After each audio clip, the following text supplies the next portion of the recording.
Dans les ruelles serrées d'Alger, exactement à Rouiba, cette merveilleuse petite ville, où le soleil joue à cache-cache entre les murs vieillis, commence l'histoire d'un homme ordinaire au destin extraordinaire. Un jeune garçon nommé Mohamed, un prénom choisi par sa maman avec tant d'amour, vu qu'il était son premier garçon, au milieu du chaos et de la pauvreté, trouve son refuge dans les pages jaunies des livres.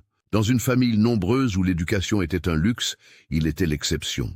Pendant que ses frères et sœurs quittèrent l'école pour affronter la dure réalité de la vie, lui s'accrochait à ses études comme à une bouée de sauvetage. Premier de sa classe au lycée technique, il portait en lui les espoirs d'un avenir meilleur. Mais le destin allait bouleverser ses plans. À 18 ans, alors qu'il était en internat, sa mère s'éteint. Le pilier de la famille s'effondre, laissant derrière elle une fratrie orpheline et un jeune homme déchiré entre ses rêves et ses responsabilités. Il mange la douleur et la peine de la mort, se relève encore plus fort, repart plus loin, plus haut. Cette fois, c'est en France qu'il s'envole, porté par un rêve encore plus fou, l'aviation. Mais la vérité, implacable, le rattrape et le frappe en plein vol. Face à ce choix impossible, il choisit le sacrifice. Face à une fratrie orpheline, le grand frère devient père de substitution.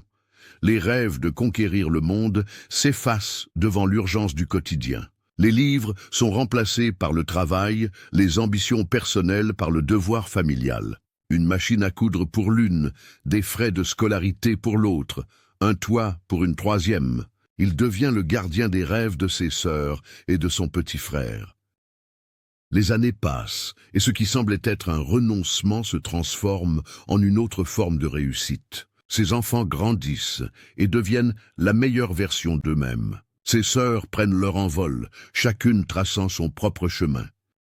Aujourd'hui, quand il regarde en arrière, il ne voit pas d'échec, mais une victoire différente.